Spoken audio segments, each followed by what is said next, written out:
Muchas gracias. ¿Sí? Muchas gracias, Eduardo, por la invitación, a la Escuela de Periodismo también, bueno, por organizar este evento de sus 30 años, ¿no? ¿Cierto? Que podamos revisar un poquito como la historia de cómo se ha ido armando nuestra prensa. Encontramos algunas similitudes, todavía están ahí como permanentes. Bueno, yo trabajo esta prensa que de las últimas décadas del siglo XIX y las primeras del siglo XX. Y he estado trabajándolo desde hace algún tiempo con Verónica Ramírez, que no pudo venir. Ella trabaja mucho lo que es la historia de la astronomía y la astronomía dentro del espacio público, entonces ella trabaja desde la Facultad de Artes Liberales de la Adolfo Ibáñez estos temas, y ahora está trabajando mucho con prensa femenina también. Y con ella escribimos este libro, Lo que auguran los astros, que tiene que ver mucho con lo que son distintos tipos de predicciones que aparecían y circulaban en la prensa nacional, distintos dispositivos, la Lira Popular, por ejemplo, las revistas culturales, la prensa diaria, la prensa periódica, los semanarios, etc., sobre distintos como augurios o predicciones que siempre eran como de carácter como catastrófico, ¿cierto? Como ahí nuestra esa imagen de la Lira sobre el fin del mundo. Y que bueno, pasa porque son las últimas décadas también del término de un siglo, hasta terminar el siglo XIX, está comenzando el XX, y se vienen cosas, han pasado cosas, ¿cierto? Guerra civil, etcétera, se viene el cambio de un siglo, y al mismo tiempo en 1910 se celebra el centenario de la República, y eso es un momento políticamente muy importante para quien le va a tocar en el fondo presidir todas esas historias, pero también es mirar esos 100 años para atrás y ver, bueno, cómo vamos según ciertos objetivos que se podrían haber planteado, ciertas líneas estratégicas, ¿cierto? Como a nivel país, situarse también dentro de una región. Y por tanto, en este discurso acerca del progreso, cómo se está observando en el fondo, como observa la sociedad chilena, este discurso progresista y sobre el progreso que tanto había destacado su clase política. Entonces, pasan hartas cosas, y entre medio pasan terremotos, cometa Halley y un montón de otros fenómenos asociados a lo astronómico, a lo meteorológico, a lo sismológico, aunque una incipiente sismología. Y tenemos el terremoto de 1906 que va a como inaugurar este siglo, muy poquito antes del centenario, cuando estaba todo orientado a la celebración ya del centenario. Entonces viene este terremoto, lo que hace es el puerto principal del país paralizarlo, y lo que es la reconstrucción, que no es solamente la reconstrucción de una ciudad, sino que es la reconstrucción del puerto principal, y hay todas las tensiones que van a haber de un puerto que lo que hace es permitir el ingreso de bienes y productos manufacturados a Chile, y la salida de algunos productos, sobre todo de carácter agrícola, que eran los que salían como por el puerto de Valparaíso. Entonces se están presentando como estos desafíos, estos como grandes escollos en el camino, de camino hacia el centenario. Y eso lo hemos ido trabajando con Verónica en distintos fondos, tanto de ellas como mío, y la presentación de hoy se enmarca en el Fondesit 122-1430, que es sobre disciplinar el tiempo, orígenes de la meteorología en Chile. Y voy a tomar un poquito, como recapitular distintos fenómenos que tienen que ver con la interpelación hacia lo meteorológico y hacia la capacidad predictiva que tiene la ciencia en el fondo, y si es plausible seguir invirtiendo, que el Estado sigue invirtiendo en el fondo en ese quehacer científico que no está siendo capaz de, en el fondo, predecir, ¿vale? La retórica de la predicción es en sí algo muy potente al momento de hablar acerca de la ciencia y el progreso, porque efectivamente es lo que permite planificar, ¿cierto? Entonces, si hay una disciplina que no puede predecir en el fondo cómo van a reaccionar los fenómenos que están estudiando, si eso no se puede predecir, entonces dentro de algunas concepciones acerca de lo que es ciencia y lo que no es ciencia, no sería una disciplina científica, ¿vale? Que es capaz de predecir los fenómenos. Entonces, está toda esta discusión también, recordemos que circulariana también funciona en su momento, pero en Europa, discutiendo acerca de qué es ciencia, qué no es ciencia, qué ciencia es financiada estatalmente, quizás se van a decidir aquí los recursos económicos, etc. Y van a surgir distintas conversaciones en torno a eso, y la configuración de experticias que no necesariamente van a aparecer de este mundo científico estatal, sino que van a aparecer de otros lugares, también científicos, pero que no necesariamente son aquellos financiados por el Estado, como por ejemplo la ciencia militar, la ciencia que tiene la Armada, por ejemplo, que está desarrollando, o bien científicos internacionales y otras propuestas que van a surgir.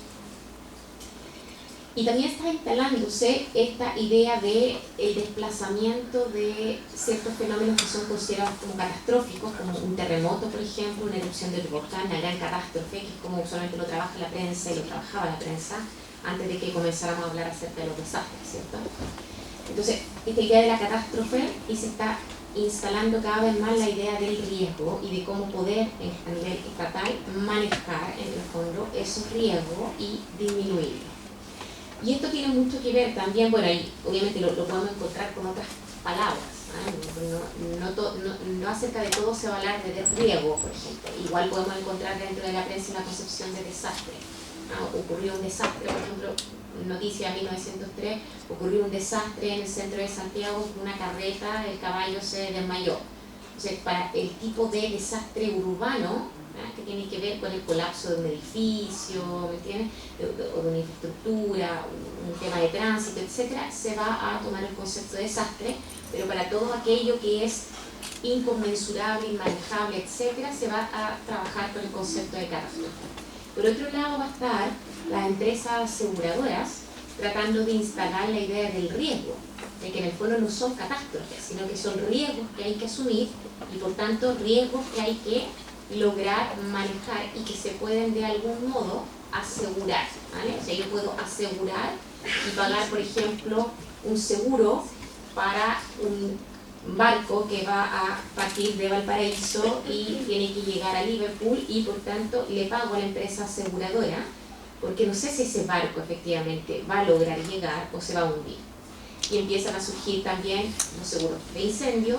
Tenemos la epidemia del cólera a finales del siglo XIX y los seguros de vida también van a empezar a surgir, y poco a poco van a ir apareciendo estos distintos seguros. Una de las figuras claves que tenemos, por ejemplo, dentro de las empresas aseguradoras que nos cruzan un poquito, nos permiten como triangular esto de los seguros y las empresas aseguradoras, la construcción social del riesgo y las comunicaciones, es Edwards, la familia Edwards.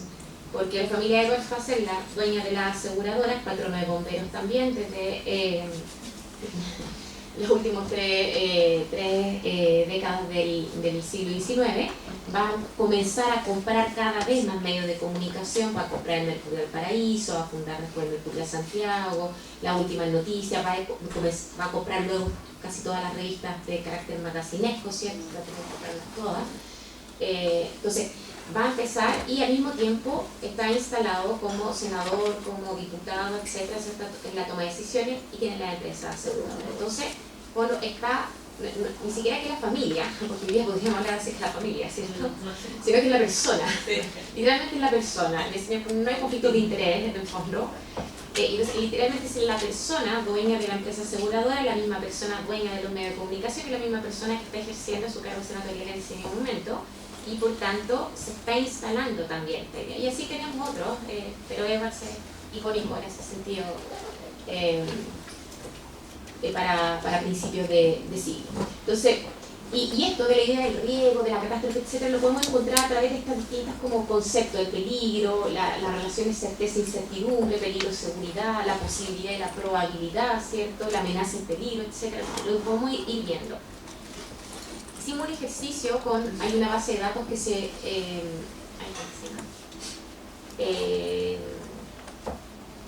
fue el nombre, pero la tiene la Católica, que es una base de datos que permite entrar dentro de distintos periódicos antiguos de distintos lugares de Latinoamérica y Europa, y tienen completamente digitalizado. Y en el caso del Mercurio del Paraíso tiene digitalizado completamente desde 1827 a 1923 y permite hacer búsquedas por palabras clave, que es algo que en general cuando hacemos historia de la prensa pocas veces tenemos ese lujo acá que nos podemos permitir en Chile, porque mucho lo tenemos que hacer manual, tenemos que ir hoja por hoja revisando.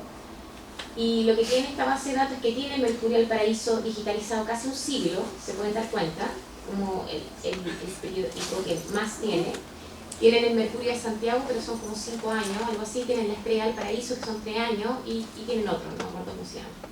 Pero tiene poquito, pero este es el que tienen más. Entonces ahí jugamos con palabras claves, solamente buscando cada década en el fondo, con los conceptos de riesgo, peligro, amenaza, catástrofe, desastre y calamidad. Y si pueden ver, entre 1904 y 1914 hay un pic, pero que se eleva muchísimo en torno a cuántas veces aparece la palabra peligro entre todas las hojas del periódico.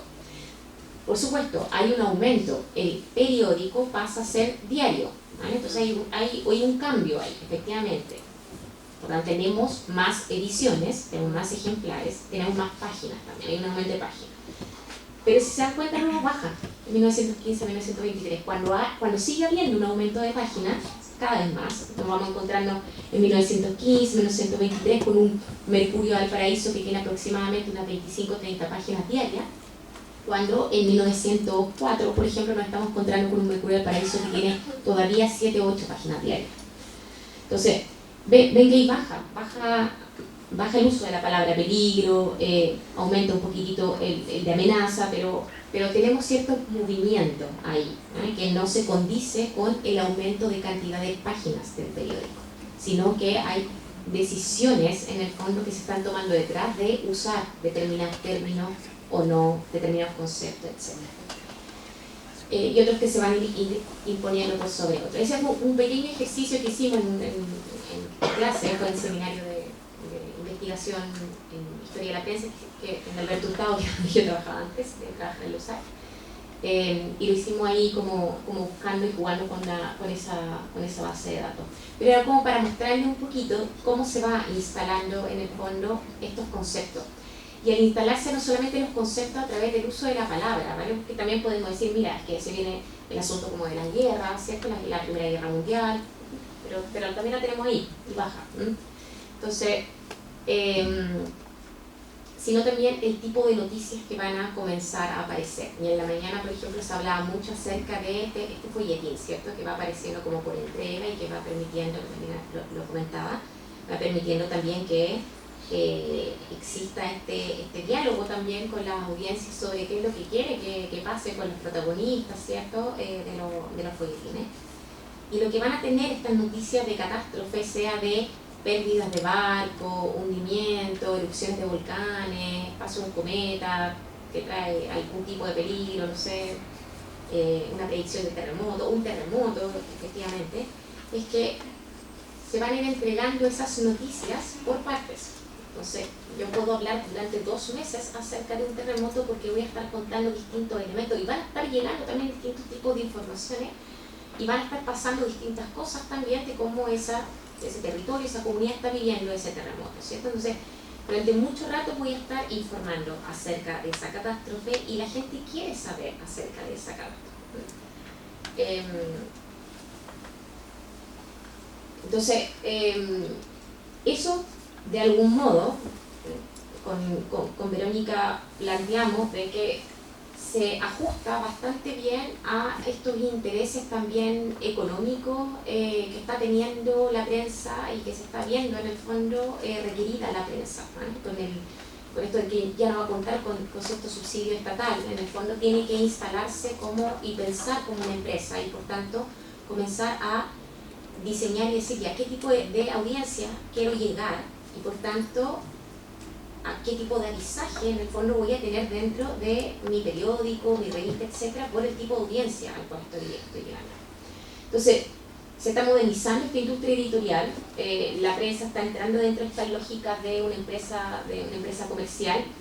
Por otro lado está esta profesionalización de ciertos oficios periodísticos que antes estaba esta figura de la persona que lo hace todo. Entonces está como el tipógrafo que al mismo tiempo a veces hace de redactor, ¿cierto?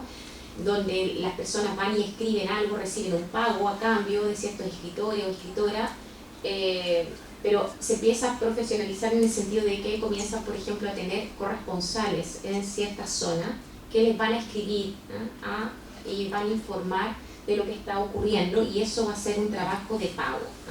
Entonces, si bien no está naciendo el concepto todavía de un periodista, está el concepto del corresponsal, está el concepto del redactor, ¿vale?, que trabaja en la redacción del periódico, y en la redacción del periódico se entiende como un equipo, y por tanto se está comenzando a entender estas lógicas como más desde un trabajo, dentro de lo que entenderíamos como esta empresa comercial.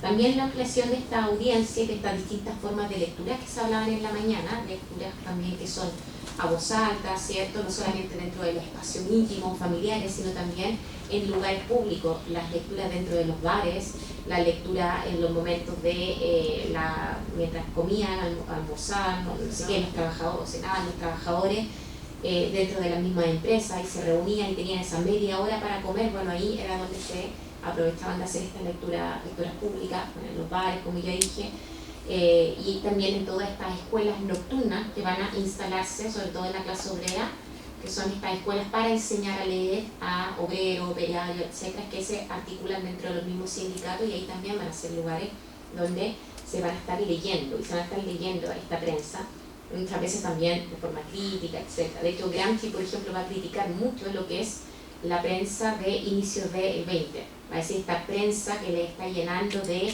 crónica roja, de catástrofe y de espectáculos. En el fondo lo que está haciendo es desviar la atención a la clase obrera acerca de cuáles son los problemas importantes los cuales tiene que fijarse sus demandas en el fondo. El uso de la información también como una mercancía, un medio de legitimación pública, y hay distintos actores, en el fondo no solamente la clase política o empresarios, sino también distintos grupos de científicos van a ver la prensa como un lugar en el cual se puede legitimar públicamente, y por tanto pueden llegar a, si aparecen harto en los medios de comunicación hablando acerca de un tema, pueden llegar incluso a tener ofertas de trabajo que no tengan que ver necesariamente ni con la escritura de ensayo ni nada, sino con la investigación científica acerca de determinadas temáticas que se están proponiendo. Y la importancia del material visual también, o sea, va a aparecer la fotografía y se van a instalar también dentro de esta prensa. Esto es lo que quería mostrar. No se ve bien, pero ¿no se ve bien? Sí, bien. Yo con mis temas populares no lo veo borroso. Entonces, esto es una caricatura sobre los que leen zigzag.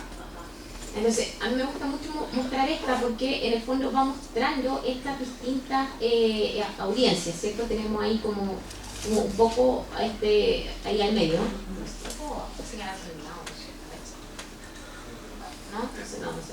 Bueno, pero tenemos ahí a ese señor que está leyendo, se ve una mujer atrás, ¿cierto? Entonces tenemos pensar en esas personas como de elite, ¿cierto? Están ahí leyendo zigzag. Y está otra persona ahí como pensando en temas de moda, se ve como que hay sombreros puestos, quizá una modista, ¿cierto? Una costurera que puede estar viendo allá. Arriba alguien que le gustan los deportes, ¿cierto? Entonces, de crónica extranjera se ve alguien así como un adulto mayor que está ahí como en cama, ¿cierto? Y después abajo tenemos en el fondo a estas personas que viven en el campo, ¿cierto? Y tenemos a la cocinera. Tenemos a la cocinera que también es una lectora de zigzag. Entonces, ahí podemos entrar a pensar y decir, la cocinera no compraba zigzag, no iba y no gastaba lo que gastara zigzag en ese momento. La cocinera leía zigzag probablemente después de que lo leían sus patrones, que serían los de arriba. Entonces, ellos compraban la revista, la leían y después bajaba hacia las cocinas, lo leían los mayordomos ahí en el fondo, y la cocinera, etc. La cocinera tiene que saber leer, tiene que saber seguir las recetas, son recetas familiares que se van pasando de las patronas a sus hijas, no de las cocineras a sus hijas cocineras, sino de las patronas a sus hijas se convierten después en patrona y se van pasando así. Tienen que saber seguir las recetas, tienen que saber seguir las recetas, tienen que saber leer, tienen que saber hacer las listas de las compras que se tienen que hacer. Por lo tanto, tienen en el fondo que saber leer. No todas las personas que trabajan dentro de esa casa acomodada saben leer, pero sí hay ciertos cargos en el fondo, el mayordomo, la cocinera, que sí saben leer. Y que estas lecturas no van a ser privadas necesariamente, probablemente sí, va a leer privadamente, pero después a la hora de que coman, en la cena, no sé qué, va a estar ahí, va a estar comentando lo que sea de vida social, de moda, de crónica extranjera, etc. Y está, por tanto, leyendo Zigzag. Y eso que ocurre con Zigzag, esta caricatura la encontramos en Zigzag, pero la podemos encontrar como en transversal en las revistas culturales, en general las revistas de la época, Suceso, Corrihuera, ¿cierto? Pacífico Magazine, etc. También la encontramos en los periódicos de la época. Si bien van a haber periódicos que van a estar como exclusivamente orientados a ciertos grupos, en el fondo van a haber otros que van a ser leídos por todos, porque son los que compran en el fondo los patrones en la casa y van a pasar en el fondo a las personas que trabajan dentro de esos lugares.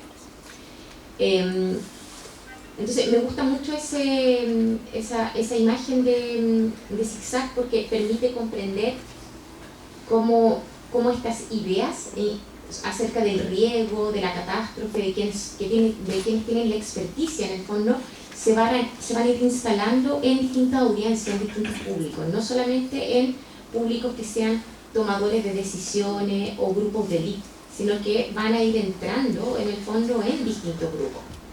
Y sobre todo en grupos que finalmente son aquellos que van a terminar el día de mañana con alguna predicción, por ejemplo, algún terremoto, el paso de algún cometa, etc., tomándose las calles, paralizando una ciudad, migrando a otra ciudad, generando cierto tipo de desorden, de caos público, y haciendo que militares tengan que salir a la calle, a contener, incluso conversaciones diplomáticas entre embajadores de un país y otro por estas situaciones que se están dando a raíz de los augurios y de los pronósticos, que les voy a contar algunos como los más significativos de este centenario.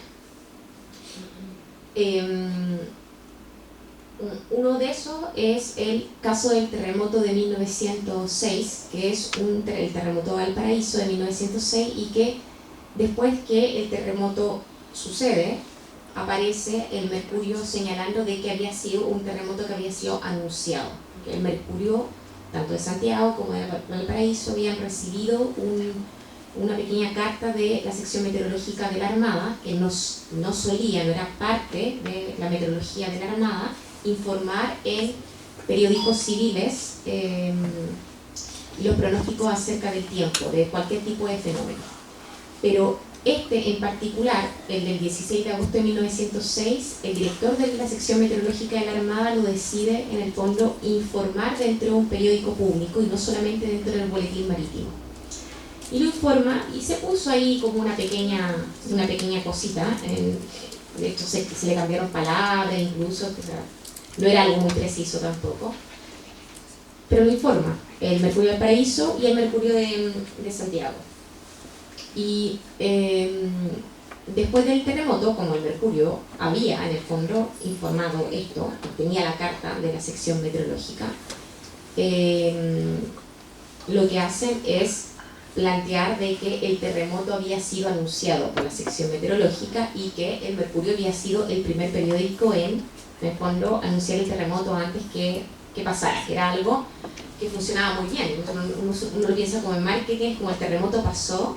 Nosotros somos esta prensa moderna que te avisamos del terremoto antes que pasara. Entonces, a nivel publicitario funciona muy bien.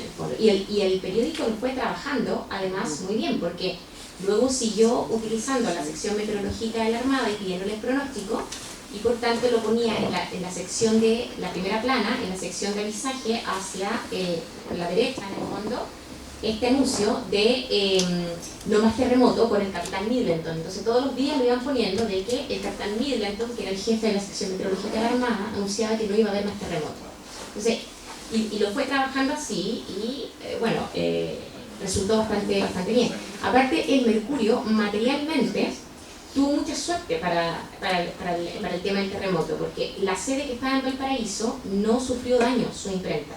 A diferencia, por ejemplo, del periódico La Unión, que el edificio se desplomó y al mes después recién logró sacar su primera edición post-terremoto, que la saca como el 30 de agosto, algo así. En cambio, las imprentas del Mercurio las tenía dentro de su edificio y el edificio no fue colapsado. Y además tenía la sede de Santiago. Entonces amplificaba además el mensaje tanto en Valparaíso como en Santiago, que también se había percibido, se había sentido, con respecto a esto de la predicción del terremoto. Se fue instalando, por tanto, esta idea de la predicción del terremoto y van a haber sucesivas predicciones del terremoto en 1908, en 1910, en 1912, usualmente en torno a las conmemoraciones del terremoto. Entonces salían en agosto o septiembre, por ahí, donde en general la población está más sensible porque perdió un familiar, recuerda el terremoto, etc. O sea, fue una evidencia bastante traumática en el fondo para distintas familias, etc.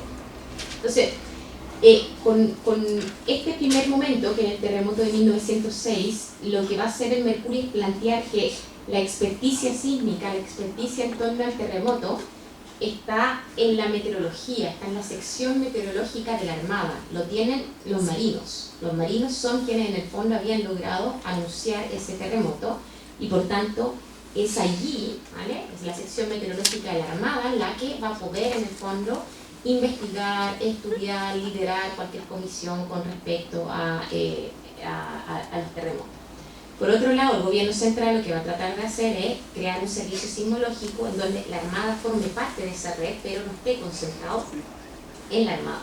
Y al mismo tiempo quería crear un instituto meteorológico que se separara de la Armada. Finalmente lo termina haciendo. Resulta muy mal, 30 años después le terminan devolviendo todo a la Armada y terminan delegando en la Armada la observación meteorológica. Va a instalar esta idea sobre la predictibilidad. Si hay una disciplina que puede predecir los terremotos, esa es la disciplina que tiene que estudiar los terremotos. Si la otra disciplina, por ejemplo, la sismología moderna, está catalogando los terremotos, ¿de qué sirve catalogar? Esa era la crítica y el cuestionamiento. ¿De qué sirve gastar recursos estatales, ¿cierto?, pagando el sueldo a personas para que digan que ayer hubo un terremoto que todo el mundo sintió, para que digan que ayer hubo una lluvia que todo el mundo vio y captó? Entonces, ¿de qué sirve registrar los fenómenos y gastarse el dinero registrando los fenómenos si lo que se quiere es poder, en el fondo, predecirlos, pronosticarlos? ¿Vale? ¿Qué es lo que nos permite la meteorología hoy en día? No con respecto a los terremotos, pero nos permite saber si hoy día va a llover o no, salimos con el paraguas, ¿cierto? No, tomamos ciertas decisiones como civiles, pero y vemos eso a escala, aviones que tienen que circular, ¿cierto? Agricultores que tienen que tomar ciertas decisiones y así muchas otras, ¿vale? El transporte, etc. Se va a plantear cuáles son los límites de la ciencia, si la ciencia efectivamente puede llegar a predecir o no. Eso lo vamos a ver dentro de las páginas no solamente del Mercurio, sino de los periódicos y los diarios de la época, y el tema de la reconstrucción y por tanto cuáles son los mejores materiales de reconstrucción, cuáles son las mejores técnicas para reconstruir, etcétera. Va a estar toda la discusión de pasar al hormigón armado en vez de continuar con esta albañilería, ¿cierto?, como de los ladrillos, etc. Y aquí en 1906 la revista Zigzag va a aparecer en septiembre este artículo que se llama El fin del mundo y toma el mismo nombre que un cuento de ciencia ficción sobre el fin del mundo de Camille Flammarion, que lo había escrito en 1893. Entonces, va a titular lo mismo, pero si uno va leyendo, en el fondo, está diciendo que, bueno, está hablando acerca de teorías científicas, ¿cierto? Está hablando diciendo que, en el fondo, la verdad es que, al parecer, este material ígneo que hay debajo de la Tierra no es caliente, en realidad es frío, y la Tierra está temblando para echarnos de la Tierra y que tenemos que irnos, en el fondo, a ver y buscar otros planetas. La Tierra ya está cansada de nosotros.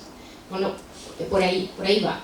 Pero si se dan cuenta, en el fondo está planteando desde distintas lógicas y jugando también con el humor. Por ejemplo, dice, lo del té, porque va a estar todo el rato hablando acerca del té, el planchado, como asociándolo hacia como la cocina. Entonces, lo del té remoto ya está explicado por los sabios, a pesar de que nadie ha entendido la explicación, que era algo que pasó en el terremoto de 1906.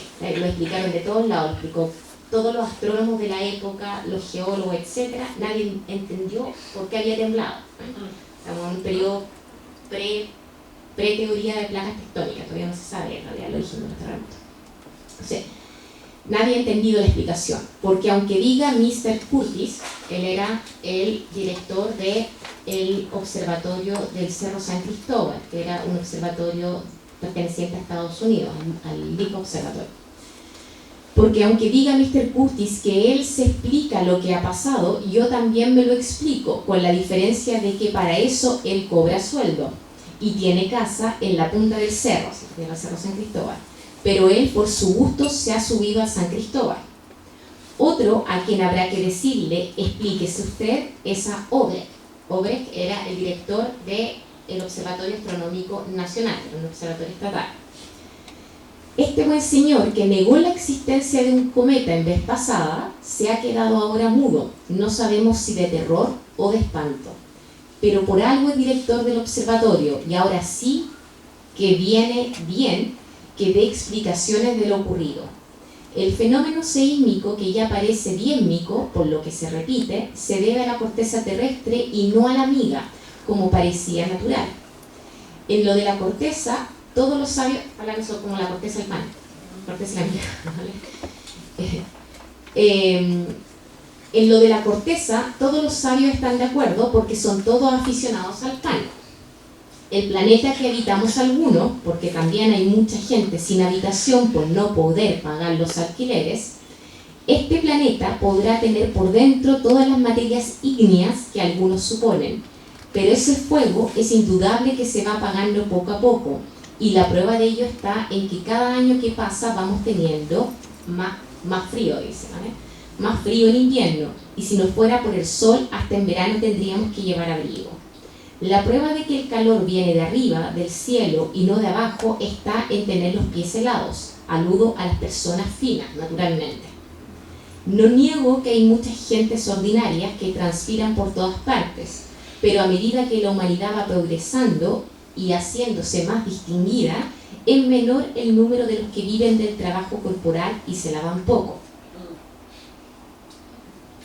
Por lo tanto, tenemos que desechar por absurda la teoría plutónica, se refiere a la teoría que comprende el material ígneo del cual está compuesto la Tierra, la teoría plutónica de que la Tierra es algo así como una tetera puesta al fuego. Lo mismo pudiera ser cafetera, y entonces no habría té remotos, sino café remotos. La culpa de estas catástrofes no la tiene nadie más que nosotros mismos. Hay que distinguir una cosa. Hay que distinguir una cosa es la lava y otra es la lava y después la plancha que estamos haciendo. Porque aquello de, señores diputados, estamos sobre un volcán, ya no asusta a nadie. La mayor parte de los volcanes sirven para que vayan a verlos unos cuantos turistas, nada más. Lo que hay es que hace mucho tiempo que estamos viviendo aquí, calculen ustedes, desde que el mundo es mundo, y ya va para rato, y no nos queremos convencer de que será preciso irnos con la música a otra parte, y no solo con la música, sino con la letra.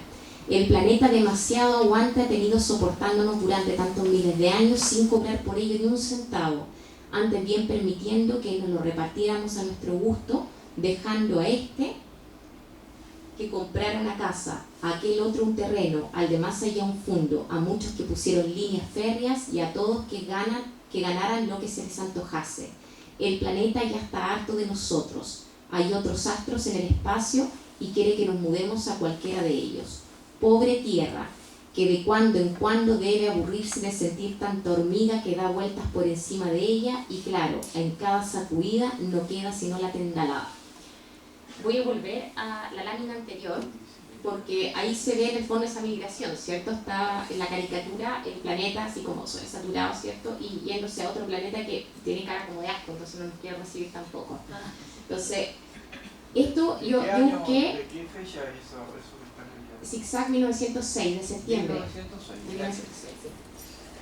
Y ese es el seudónimo. Yo lo busqué, estuvimos hablando del seudónimo el año, entonces...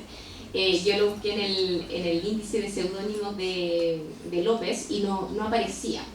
Pero quien podría ser, un poquito como por el tipo de escritura, era quien usaba el seudónimo de Pedro Sánchez, que era un redactor, que es Pedro Belisario Gálvez, que es más tendiente, amigo de Recabarren, etcétera, ¿cierto? Y siempre estaba en distintos periódicos como El Chileno, Zigzag, se iba moviendo y se iba desplazando, y siempre entregaba estas como críticas medias camufladas en el fondo, que en la mañana estábamos hablando acerca del camuflaje, estas críticas camufladas a la élite.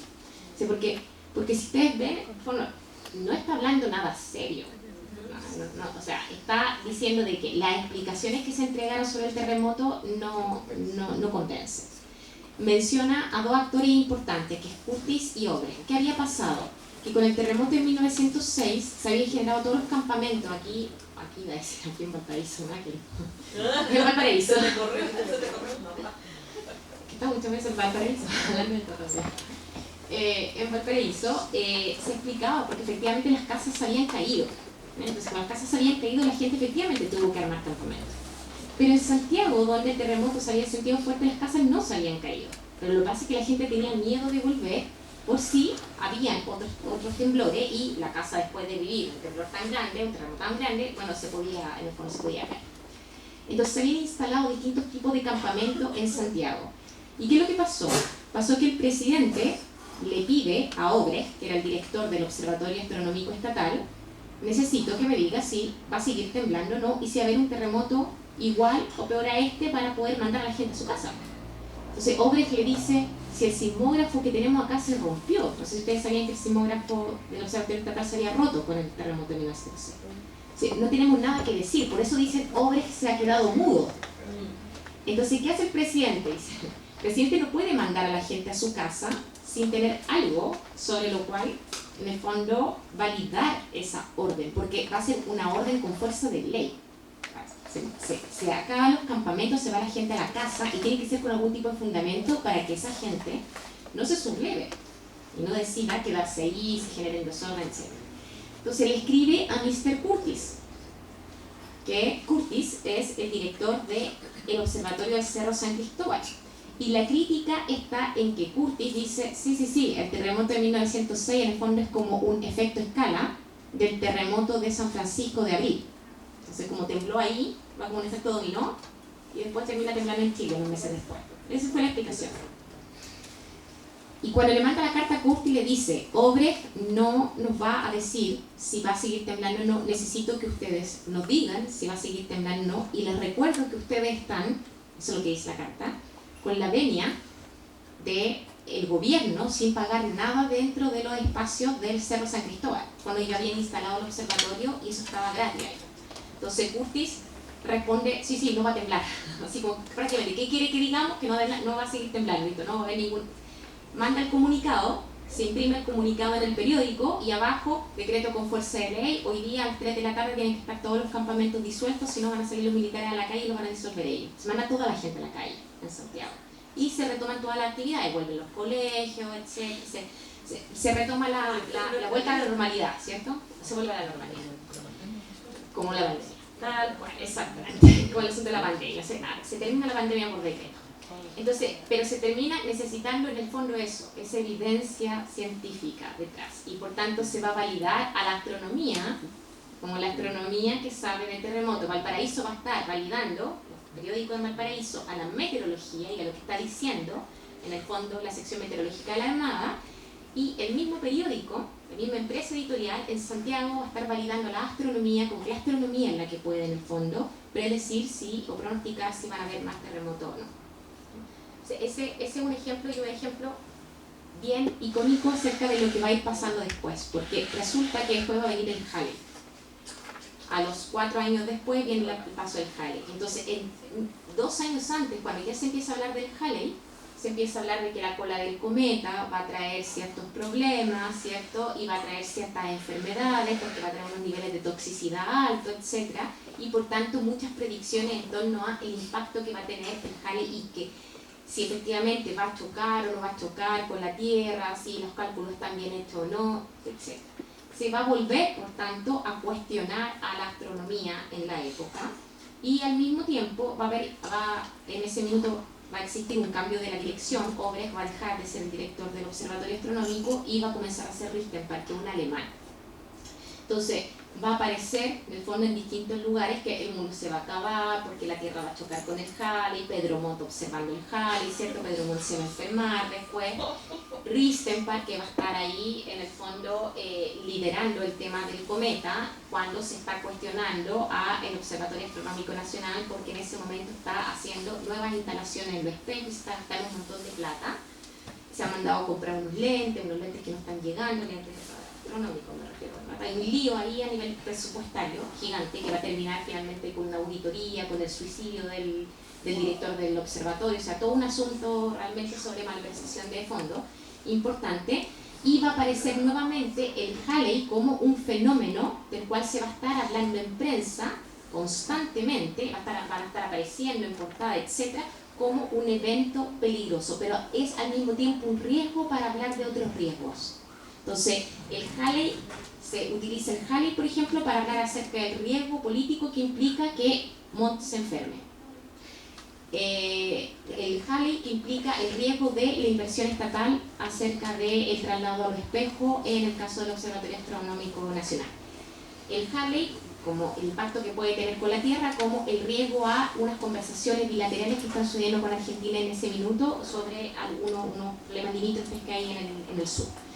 Entonces, son riesgos para hablar acerca de otros riesgos a través del humor. Y se van a seguir utilizando como para efectos de publicidad, la cola del cometa, para vender cola fría y cosas así en serio, que parecen como paradójicos.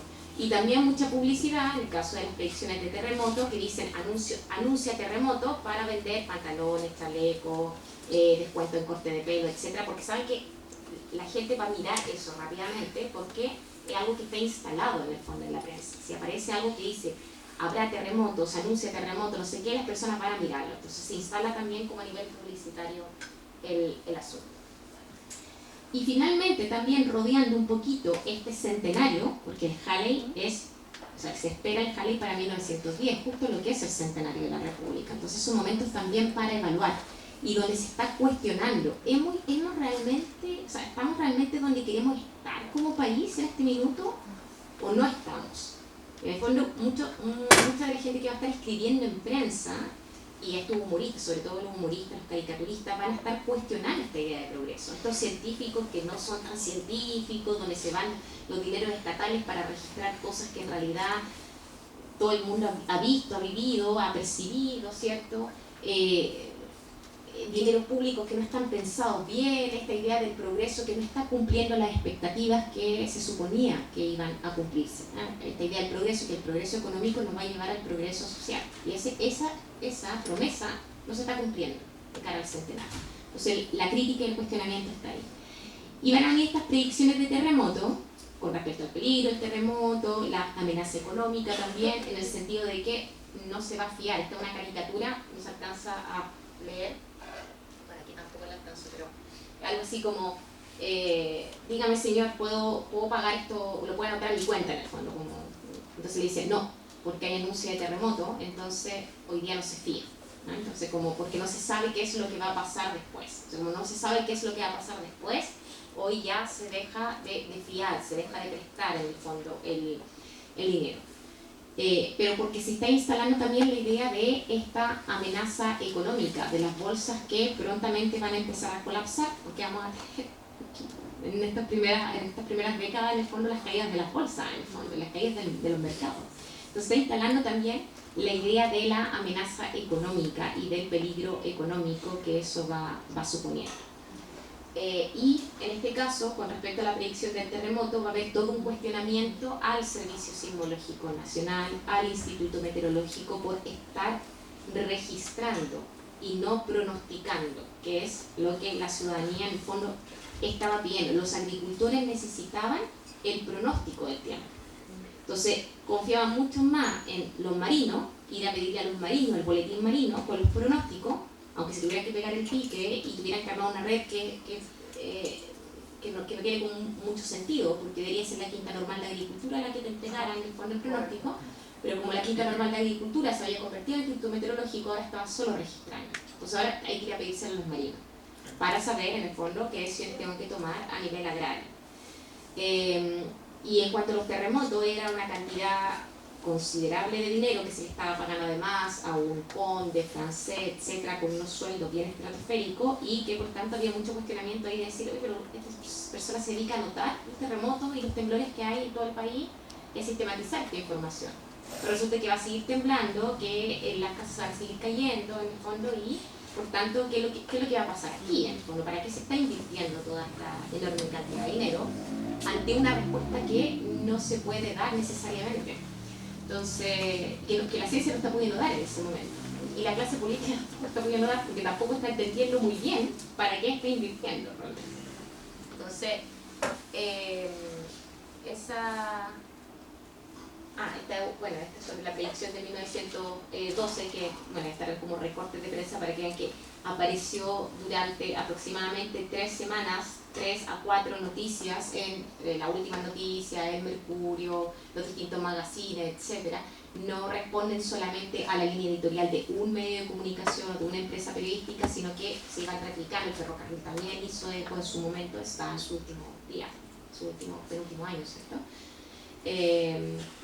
Y por tanto va a aparecer en el fondo en distintos momentos esta predicción, y esta predicción es de la que yo le hablaba yo, que va a causar estos problemas importantes en el caso de Valparaíso. Se paraliza el puerto, los trabajadores dejan de ir a trabajar, las personas se van hacia los cerros y comienzan a migrar hacia el interior, en el fondo de la región de Valparaíso.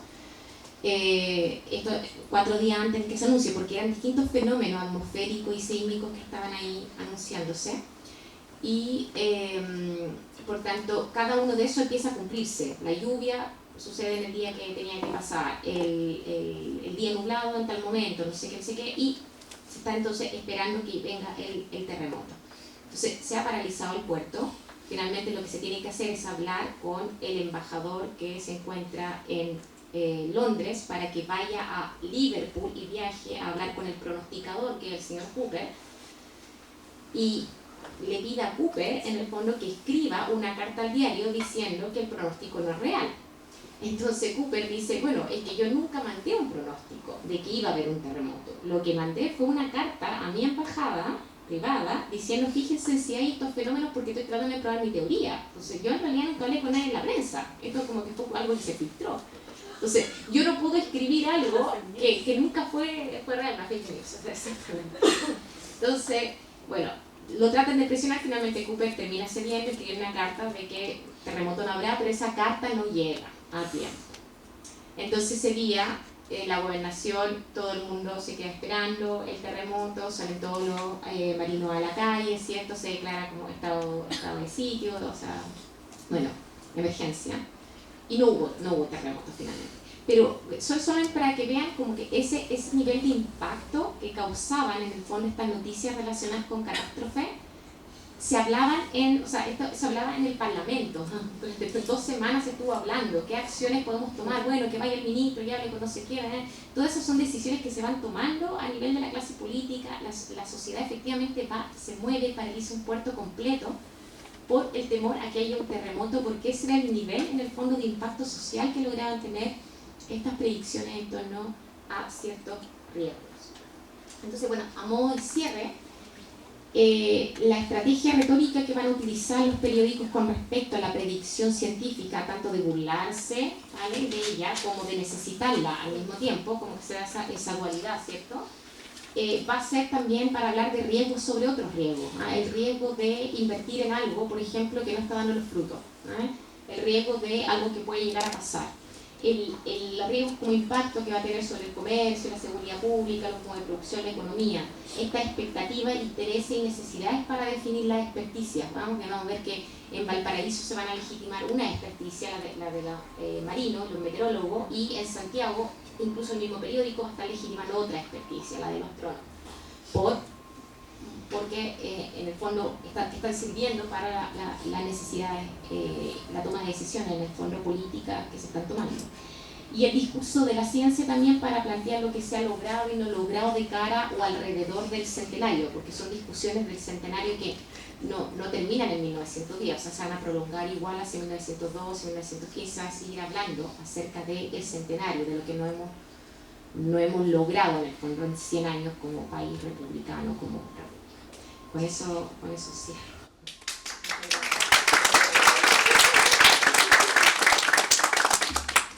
¿Puedo hacer una pregunta? Sí, justamente abrimos el espacio para las preguntas y para los comentarios sobre la exposición. Es que me da mucha tristeza y pena lo que usted ha expresado. Y la pregunta que le quería hacer primero y después quiero decir algo más es, ¿existe Redulat todavía? ¿Existe qué? ¿Redulat existe todavía? ¿En esa época? ¿No? A ver, me explico entonces. Y no sé si existe todavía una red de universitarios de Chile y de América Latina para la prevención de desastres y la mitigación de los mismos. No sabe usted tampoco. No, bueno, yo tampoco sé si existe. Por eso es que te digo que hablo con mucha tristeza y pena. Porque sucede que yo pertenecía a esa organización y después cuando jubilé ya no seguí. Hicimos como 5 o 4 congresos. Pero es la pena porque hemos arado en el mar, que se ratifica con esto que usted dice, o sea, ha pasado más de 110, 120 años y seguimos igual no estando preparados para, o ocurren desastres. El desastre de Chillán del año 39, el 14 de enero, que ha sido el más mortífero, creo que hubo 30.000 muertos, no ha servido en definitiva mucho para que después no ocurran esos hechos, estemos mejor preparados para ello. Se quemaron 3.000 casas en Valparaíso. Uno pensaba, con esto ya no se van a quemar más casas en Valparaíso, ni después en la zona central de Chile o en otros lados. Y se ha seguido igual, entonces te felicito por el trabajo y expreso esto con esta tristeza, porque cuando ocurrió la tragedia de Antofagasta del año 1992, ahí no llovía, entonces ¿para qué nos vamos a preocupar? Hubo 12 bajadas aluvionales, hubo nada menos que 98 muertos y 18 desaparecidos. Yo hice ahí con otros colegas, o yo solo, no lo sé, ya ni me recuerdo, y no tenía el sistema que tienen ustedes, que buscaba ahí en el sistema las palabras que se repetían y todo. Revisé, no sé, tomé temas y pensando el tiempo y el espacio lo tomé en lo que me decían las personas ancianas de Antofagasta. Entonces revisé los diarios El Mercurio de esa época y fue un trabajo bastante arduo. Lo mismo, venía la lluvia, quedaban muertos, desaparecidos, pero no se hizo nada y se siguió igual con tomas en viviendas en zonas aluvionales. Cuando eso ocurrió, a la hora 75 se vinieron esas... mire, quedó un alto así en el centro, había refrigeradores, camas y un alto así de barro que se endureció al día siguiente. Si Dios quiera ocurra ahora de nuevo eso en Antofagasta, porque creo que hay 38 tomas en el sector norte de la ciudad y ahí yo no sé qué cantidad de gente vive. Ahí va a ser mucho más mortífero que lo de ahora. Así que te felicito y ojalá que los jóvenes hagan este tipo de investigaciones a ver si predecimos o estamos preparados. Somos nosotros los que vamos a los terrenos peligrosos, vivimos cerca de los volcanes, etc. Yo no sé qué va a pasar aquí en Villarrica de repente y en Pucón. Ya, eso nada más y felicitaciones. Bueno, a mí me gusta mucho el tema de la geología, de repente la verdad es que leo harto sobre eso. Hay un problema en Chile que no hay fondos para estudiar la geomorfología y obviamente la geología para prevenir. Ya después se buscan los geólogos cuando queda la embarrada. Entonces, ¿qué pasa? No nos vayamos muy lejos, de repente a Antofagasta, aquí mismo en Temuco, tenemos una falla que se llama la falla del Analhue. Esa pasa por la mitad de la Católica, en Prieto Norte, ahí está una población construida encima. Entonces no hay normativas tampoco para eso, no hay normativas, mismo Pucón, está al lado de un volcán, no hay normativas para poder controlar eso. La falla de San Ramón. La falla de San Ramón está mucho más estudiada, pero no hay fondos. Y no hay fondos para estudiar esta falla. Entonces, claro, no se va a prevenir mientras no haya plata. Eso. Sí, yo. No, que quisiera preguntarle que ahí faltan dos hitos importantes de la historia, por ejemplo, en 1907, la matanza de la Escuela Santa María, y la muerte del presidente Pedro Montt en 1910, que obviamente mucha fiesta por la muerte del presidente de un accidente de cardiovascular, no hubo mucha fiesta para el centenario. Quisiera saber por qué no los puso en el PPT. No lo puse en el PowerPoint porque no es parte de los fenómenos socionaturales que está analizando, claro, como el tema de la matanza de Santa María o la muerte del presidente.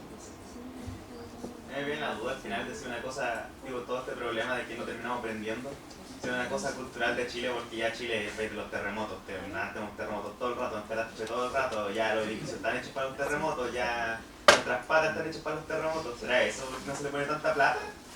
Digo, porque una cosa cultural, ya se ha hecho mucho humor, ya se ha ligerizado mucho, se ha trivializado estos terremotos, porque este es el país de los terremotos, po.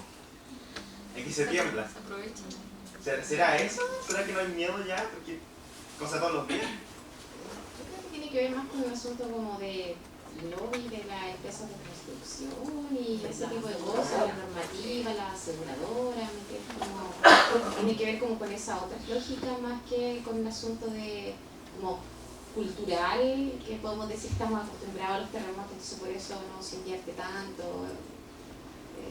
Y también tenemos otros problemas también, ¿cierto? No solamente los terremotos y otras particularidades que son propias de nuestra geografía en que tampoco se invierte mucho en ellas. Entonces creo que ahí atraviesa cuáles están realmente los intereses, ¿cierto? Cómo se toman las decisiones también, como esas otras lógicas. ¿El profe Rotazo o el profe Nevada? Yo quería ir a una especie de paradoja que hay, que tiene que ver con el funcionamiento de los medios. Es súper interesante el hecho que los medios necesitan una certeza que la ciencia no les puede dar, aparentemente, ¿sí?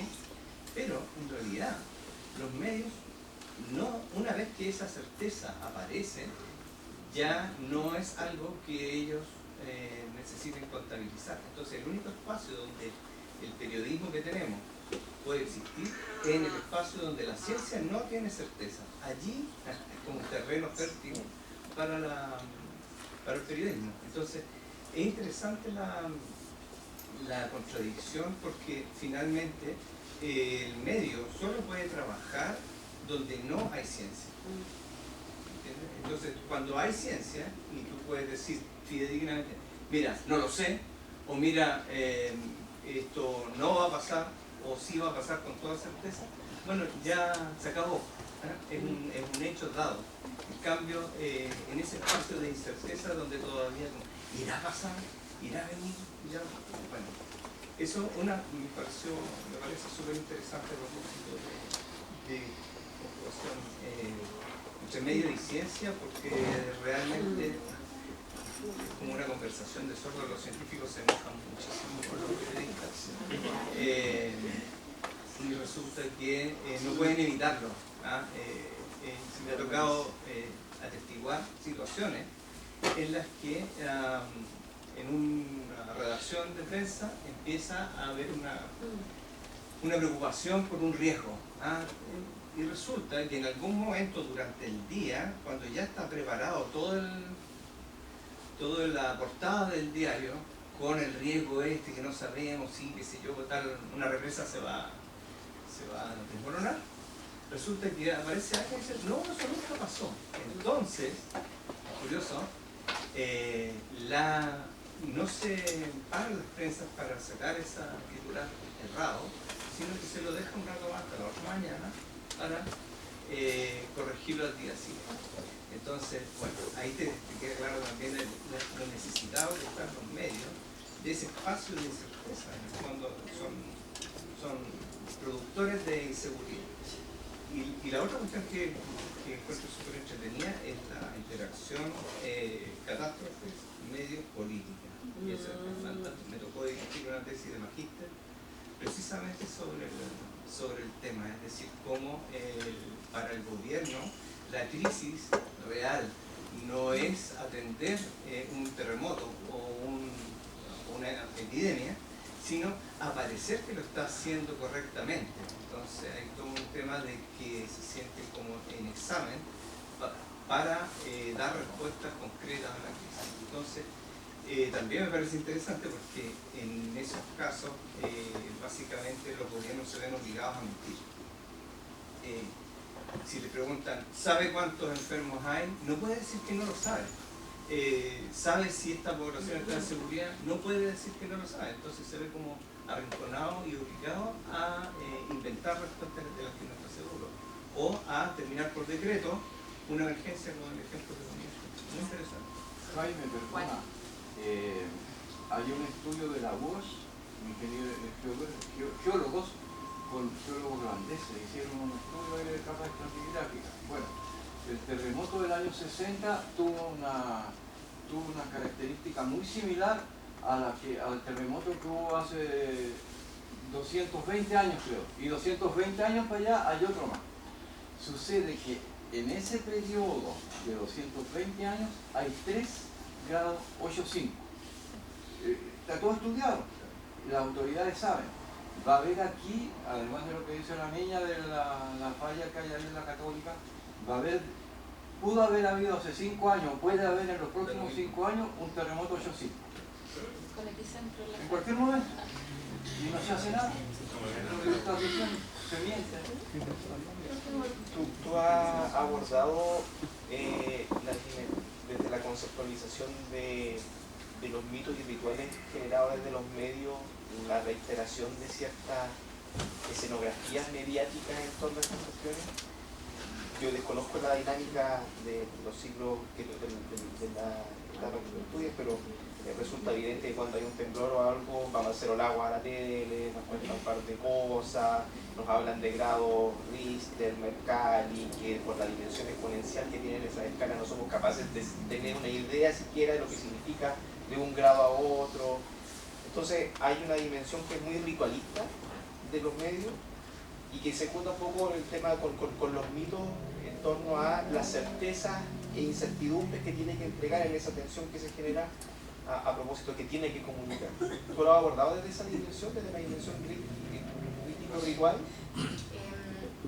No, porque lo que tenemos en este periodo es que la prensa no va a estar cubriendo cada temblor grande, sino terremoto, ¿vale? Entonces tenemos, por ejemplo, ciertos rituales así pequeñitos que podemos encontrar cuando está la predicción del terremoto. Ahí lo podemos observar porque pasa muy seguido y por tanto tenemos una prensa relativamente similar, 1906, 1908, 1910, 1912. Entonces tenemos periodos de 2 años en donde siempre en torno a determinada fecha va a aparecer, cuando tengan a Cooper, van a utilizar a Cooper, y cuando no tengan a Cooper, porque Cooper no dice nada al respecto, entonces van a decir una fuente anónima. No llegó. Basándose en información muy similar y en los mismos conceptos que utiliza Cooper, la energía soléctrica, o sea, todo en el fondo, todo lo que es la retórica de Cooper para que se dé a entender de que probablemente fue él, y él, como además no estaba en Chile, porque él es un inglés, es un marino mercante inglés, entonces viene a Chile de vez en cuando, pero una vez a las 1500 cuando le toca. Y estaba en 1906, de hecho se va un poco antes del terremoto, y de ahí creo que no vuelve más. Entonces, ¿qué se va a enterar el señor Cooper de lo que se está hablando en la prensa acá? O sea, la prensa utiliza mucho eso, por ejemplo. Pero no lo podemos observar lo mismo en torno a los terremotos, porque tenemos la cobertura de 1906, después volvemos a tener otro en 1918, donde el cambio es muy radical entre lo que es la lógica de funcionamiento de esa prensa, la cantidad de páginas, o sea, están recién apareciendo los corresponsales de los reactores en 1906 y en 1918 ya están instalados, o sea, con nombre, apellido, ya no se utiliza tanto el seudónimo, mandan el escrito tal cual. Después tenemos el siguiente en 1928, que tenemos algo en Talca, terremoto e incendio, también una catástrofe, y después tenemos el 39. Entonces no tenemos esto como lo tenemos hoy en día, de que estos temblores que se van, y uno puede decir, ya sí, aparece Macero Lago, habla de como todo así, sino que tenemos muy espaciado. y sobre lo astronómico lo tenemos aún más espaciado. Lo predijo Muñoz Ferrado. Ah, sí, sí, me mandaron eso también cuando estaba haciendo la tesis del 39. Sí, de Muñoz, ¿verdad? Entonces, y en los fenómenos astronómicos, como el paso cometa, claro, es que pasan cada 60 años, no sé qué, y no estaba, por ejemplo, la cobertura tan amplia de eclipses. Eso es algo que tampoco está presente. Empieza a ser más de cara a 1950 en adelante. Ahí sí empieza a cubrir más la prensa el tema de los eclipses se vuelven como fenómenos turísticos también, que la gente vaya, Claro.